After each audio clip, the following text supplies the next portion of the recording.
तो दोस्तों, एक और नया दिन और मैं बलजीत परमार हाजिर हूँ एक नई कहानी, एक नया किस्सा लेकर। आज बहुत बड़ी खबर पाकिस्तान से निकल के आ रही है। वो शख्स पाकिस्तान आर्मी का एक बड़ा ऑफिसर, जिसने भारतीय हीरो कुलभूषण जाधव, जिसको पाकिस्तान ने 2017 में ये कह के पकड़ा था कि वो भारत का जासूस है, पाकिस्तान के बलूचिस्तान इलाके के ग्वादर पोर्ट से पकड़ा जासूस कह के, और आज तक उसको रिहाई नहीं मिली। हालांकि इंटरनेशनल कोर्ट ऑफ जस्टिस ने उसको छोड़ने की सिफारिश की थी 2019 में। 2017 में भारतीय हीरो कुलभूषण जाधव को पकड़ा गया था और 2021 में पाकिस्तान की पार्लियामेंट इंटरनेशनल कोर्ट का फैसला आने के बाद अपना कानून ही बदल देती है कि ऐसे केसेस में आर्मी की जो कोर्ट है वो फैसला करेगी जैसा उनको अच्छा लगता है। कानून बदली कर दिया। तो जिस ऑफिसर ने, जिस बड़े आर्मी के अधिकारी ने एक तरह से कुलभूषण या जाधव की रिहाई को पूरी तरह कत्ल किया, रोका, उसमें रोड़े अटकाए, वो आदमी कोई छोटा मोटा शख्स नहीं था।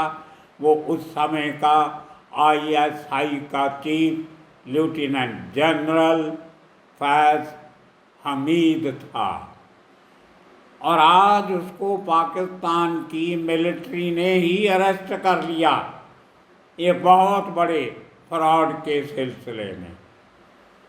तो दोस्तों, सुनाते हैं पूरी कहानी। बहुत रोचक इसलिए है कि कुदरत का भी अपना एक इंसाफ होता है।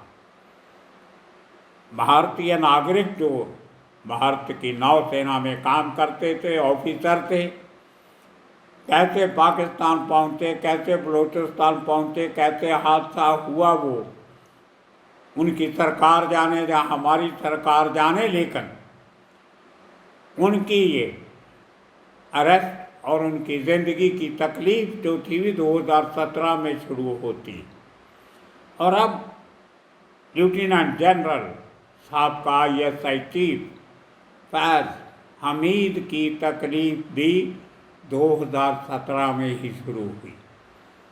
उसी समय के केसों में उसकी इन्वॉल्वमेंट पाई गई और आज उसको हथकड़ियाँ लगा ली गई और कोर्ट मार्शल की प्रोसीडिंग शुरू हो गई। हुआ कैसे, पहले आपको कुलभूषण जाधव की, जो बेसिकली महाराष्ट्र के रहने वाले,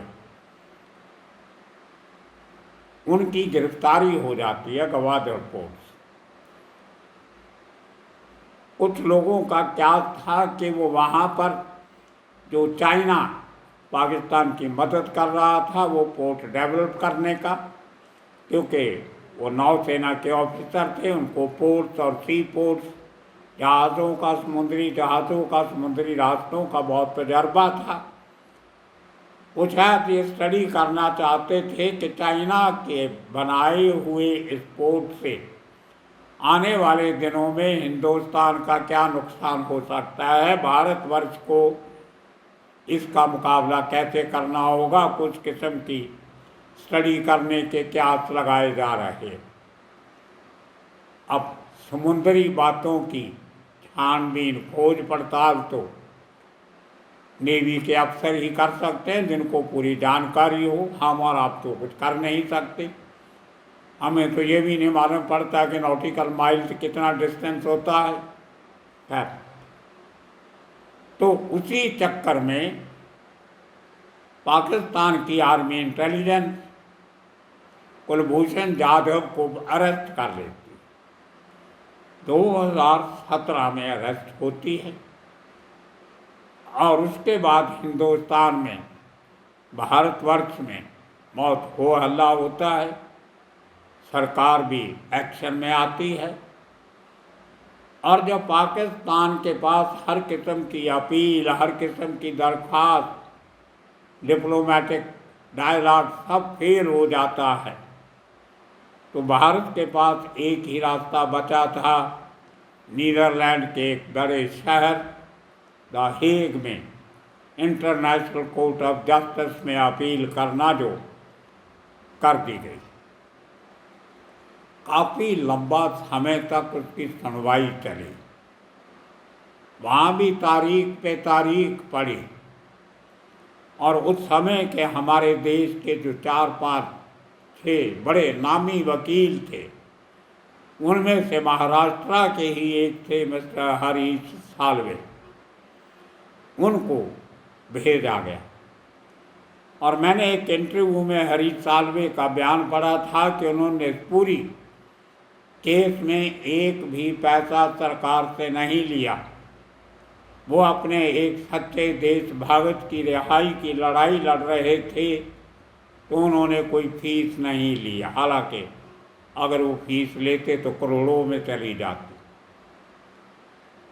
और उस केस के बाद हरीश साल्वे भी पता नहीं कहाँ गुल हो गए, आजकल कोई उनका जिक्र नहीं चलता। उनकी एक शादी की खबर आई थी कि शायद उन्होंने काफ़ी लेट उम्र में शादी कर ली, और उसके बाद शायद वो मैरिड लाइफ एंजॉय कर रहे हैं, लाइमलाइट में नहीं है।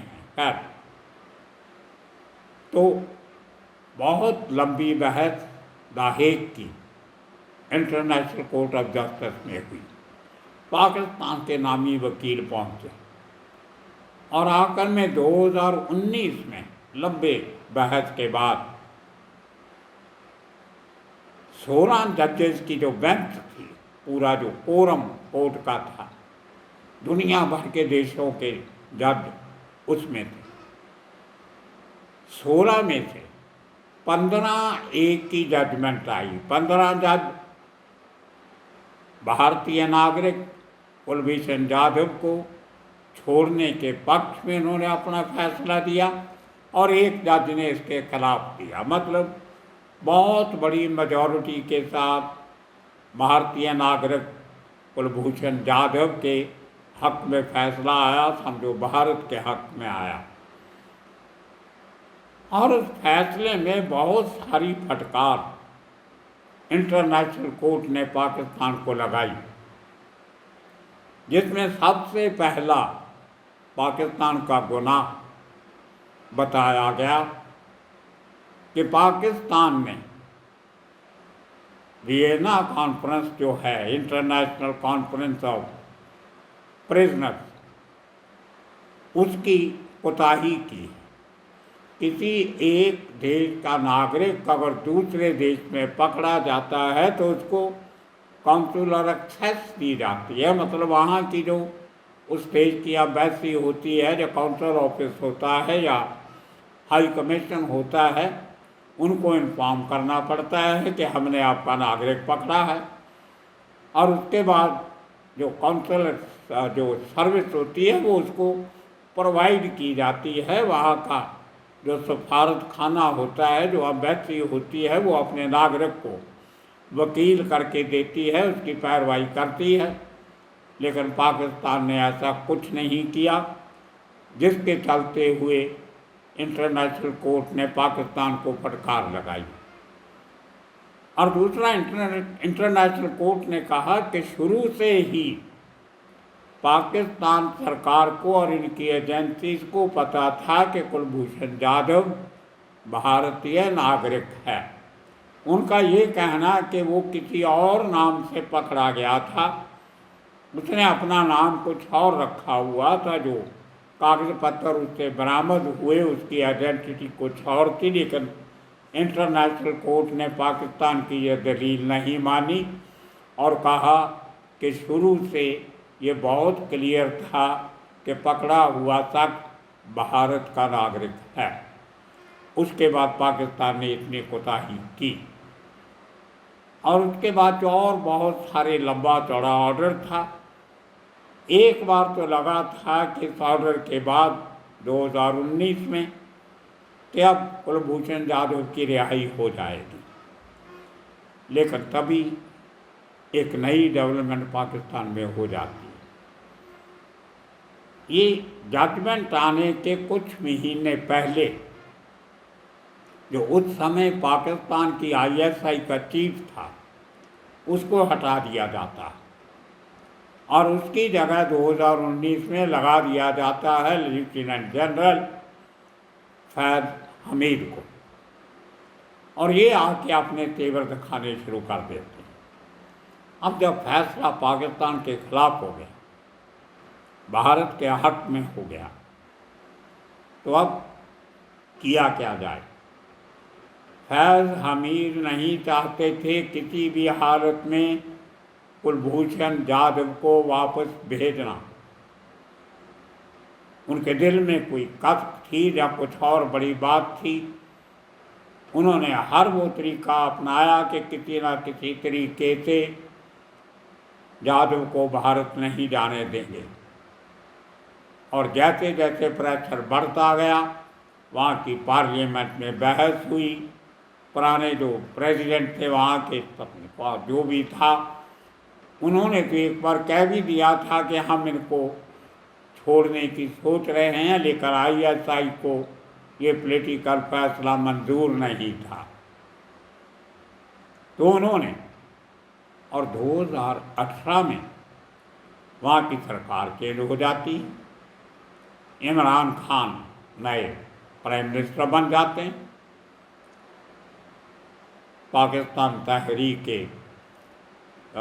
इंसाफ पार्टी पावर में आ जाती है, और लोगों को बड़ी उम्मीद थी कि बीइंग अ क्रिकेटर, स्पोर्ट्समैन होने के नाते इमरान खान को बड़ा दिल दिखाएंगे और कुलभूषण जाधव को छोड़ देंगे।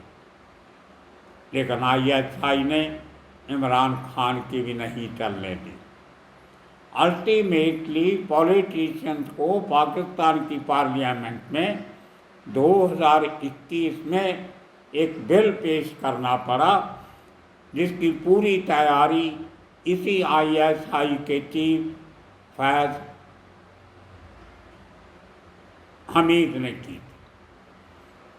और उस बिल में ये था, उन्होंने जो पाकिस्तान में कानून था कि अगर कोई इंटरनेशनल कोर्ट का फैसला आता है उसको कैसे माना जाएगा, उसमें ये था कि जो local supreme court, high court, supreme court, उन पे छोड़ा जाता है कि आप इस पे अपना फैसला दे दीजिए। लेकिन उस पुराने कानून को बदल दिया गया, जो ड्राफ्ट आईएसआई ने बना के भेजा 2021 में। इसी आईएसआई चीफ फैज़ हमीद ने जो बनाया नया कानून, उसमें ये लिखा गया कि जो एस्पानेज जासूसी के जो केस होते हैं, उन केसेस में अगर कोई इंटरनेशनल कोर्ट का फैसला आता है तो उन केसेस में आखिरी फैसला जो है, डिसीजन जो है, वो पाकिस्तान की मिलिट्री कोर्ट लेगी, हाई कोर्ट या सुप्रीम कोर्ट नहीं लेगा। अगर किसी सिविलियन का मामला है जासूसी के अलावा और किसी किस्म का, तो वो फैसला लोकल कोर्ट ले सकते हैं, सिविल क्रिमिनल कोर्ट। लेकिन जासूसी से जुड़े मामलों का निपटारा सिर्फ पाकिस्तान की हाईएस्ट मिलिट्री कोर्ट करेगी। अब खुद आर्मी के लेफ्टिनेंट जनरल थे, और मिलिट्री कोर्ट जो होती है वो आईएसआई के कहने के बाहर नहीं जा सकती। तो 2021 में वो कानून बदल दिया गया और कुलभूषण जाधव आज तक पाकिस्तान की जेल में बंद है। इंटरनेशनल कोर्ट का फैसला आने के बाद भी पाकिस्तान ने उनको नहीं छोड़ा, और हमारी सरकार भी पिछले 3-4 साल से चुप बैठी है, कोई उसके बाद कोई एक्शन नज़र आया नहीं। हमारे आपस के रिश्ते ही इतने खराब हो गए कि बातचीत बिल्कुल बंद है। और पुराने ज़माने में सरबजीत सिंह, जिसको फांसी की सज़ा हुई थी, बाद में उम्र कैद में तब्दील हो गई। आसिफ अली जरदारी उनको छोड़ने का वादा कर चुके थे, लेकिन उसका पाकिस्तानी जेल में कत्ल करवा दिया, जो कहा जाता है कि ISI ने करवाया। तो नहीं चाहती थी कि कोई भी भारतीय जिसको जासूसी के केस में पकड़ा है उसको वापस भारत भेजा जाए। वही हथकंडे अपनाए गए कुलभूषण जाधव के केस में। और अब 2021 में ये आदमी 2 साल ISI का चीफ रहने के बाद इनको वापस आर्मी में भेज दिया जाता है और ISI का एक नया चीफ बना दिया जाता है। अब देखिए, ISI छोड़ने के बाद जो आर्मी के टॉप के 6 जनरल थे पाकिस्तान में, उनमें से एक यही लेफ्टिनेंट जनरल फैज हमीद थे। और वहाँ का जो सर्विस सिलेक्शन बोर्ड होता है, उन्होंने सिफारिश की 2023 में, जब नवाज शरीफ प्राइम मिनिस्टर बन चुके थे। 2022 में इमरान खान को अरेस्ट कर लिया गया, जेल भेज दिया गया, उसकी प्राइम मिनिस्टरशिप गई। नए प्राइम मिनिस्टर बने नवाज शरीफ, उनको एक प्रपोजल भेजी गई कि इन 6 में से टॉप के 2 चुने जाएंगे। उन 6 में से इन्हीं जनरल फैज हमीद का नाम भी था। लेकिन कहीं ना कहीं नवाज शरीफ को इसकी बैकग्राउंड का पता था। और दूसरी बात ये थी कि वो कुछ समय में रिटायर होने वाले थे। अगर बना देते तो 2 साल रहना पड़ता था, कुछ और टेक्निकल कारण थे। तो इनको आर्मी का चीफ या vice chief of army staff नहीं बनाया गया और ये शख्स 2023 में रिटायर हो गया। अब देखिए तकलीफ आदमी के साथ कैसे जुड़ जाती है। 2023 में पाकिस्तान की सुप्रीम कोर्ट में, वही सुप्रीम कोर्ट जिससे बचने के लिए फैज हमीद ने कानून बदलाया था भारतीय नागरिक को लिए, उसी सुप्रीम कोर्ट में इसकी अपनी ज़िंदगी अटक गई। वहाँ पे एक बहुत बड़ी कंस्ट्रक्शन कंपनी है जिसका नाम है टॉप सिटी डेवलपर्स। उसके मालिक ने सुप्रीम कोर्ट में एक रिट दायर की कि साहब एक बहुत बड़े आर्मी के अफसर थे, जब वो आर्मी में थे तो उनकी बहुत चलती थी। हमारा बहुत बड़ा प्रोजेक्ट 2017 में इन्होंने हमारे प्रोजेक्ट में बीइंग आर्मी ऑफिसर दखल देना शुरू कर दिया। वही 2017 जब कुलभूषण जाधव को अरेस्ट किया गया तो जनरल फैज हमीद की मुश्किलें भी 2017 से जा खड़ी जुड़ी। इसीलिए मैं कहता था जो कुदरत के इंसाफ का सर्कल होता है वो कहीं ना कहीं बहुत बराबर घूमता। अपील भले उन्होंने 2023 में की, लेकिन किस्सा 2017 का सुनाया। उसके बाद उन्होंने कहा कि हम इतने डरे हुए थे, इतने परेशान थे कि इनके साथ हम कोई पंगा नहीं ले सकते थे, इनकी बहुत ताकत थी। उसके बाद ये ISI के चीफ बन जाते हैं तो हमारे हौसले पस्त हो गए। बहुत हमारे प्रोजेक्ट का इन्होंने नुकसान किया। आप देखिए उस नुकसान से कहीं उसका पर्दाफाश ना हो। जैसे ये कुलभूषण जाधव के केस से सुप्रीम कोर्ट से डरते थे कि कहीं सुप्रीम कोर्ट छोड़ नहीं दे, उसी तरह अब भी इनको लगा कि कहीं सुप्रीम कोर्ट मेरा पर्दाफाश ना कर दे। इन्होंने बड़े तरीके से फिर अपना पुराना ISI वाला असर व रसूख दिखाकर एक बार फिर फैसला मिलिट्री कोर्ट में भेज दिया, अपना फैसला भी। अब जब वो बिल्डर ने केस किया तो सुप्रीम कोर्ट ने एविडेंस देखी, सब देखा और उसके बाद आर्मी लीडरशिप को कहा कि इसकी एक डिटेल्ड रिपोर्ट आप हमें दीजिए कि जो बातें, जो एलिगेशन आपके साहब का ऑफिसर के ऊपर लगाए गए हैं, ये तब के हैं जब वो सर्विस में थे, इसलिए इनकी जांच पड़ताल होनी चाहिए। तो आर्मी ने अपनी इंक्वायरी की, एक इन्वेस्टिगेशन टीम बनाई आर्मी इंटेलिजेंस ने, और सुप्रीम कोर्ट को रिपोर्ट पेश कर दी कि हाँ जी, इस आदमी ने काफ़ी अपने ओहदे का, अपनी पोस्ट का दुरुपयोग किया है, मिस यूज ऑफ पावर। लेकिन क्योंकि ये हमारा आर्मी ऑफिसर था, हमारी आर्मी कोर्ट है, इसलिए हम इसको सज़ा हम देंगे। सुप्रीम कोर्ट मान गया कि आदमी को सज़ा ही देनी है, हम दे दें, आर्मी की कोर्ट दे। और आर्मी ने एफिडेविट भी दे दिया सुप्रीम कोर्ट में कि हमने एक कोर्ट मार्शल इसका ऑर्डर कर दिया है, और वहाँ पे अब उसके तहत, आर्मी के कानूनों के तहत इसके खिलाफ केस चलेगा और इसको बनती सज़ा दी जाएगी। सो दोस्तों, ये थी कहानी ISI चीफ की। और अब जितने संगीन इल्ज़ाम हैं, उनके चलते हुए जो उस कंप्लेनेंट ने, शिकायतकर्ता ने सुप्रीम कोर्ट में बताया कि हम पहले इनके खिलाफ शिकायत करने से डरते थे क्योंकि ये सर्विस में थे, अब रिटायर हो गए हैं, इसलिए हमने हिम्मत की है आपका दरवाज़ा खटखटाने की, कानून के घर दस्तक देने की। अब देखना होगा, पूरे इस एविडेंस को सामने रखते हुए आज पाकिस्तान की आर्मी ने जनरल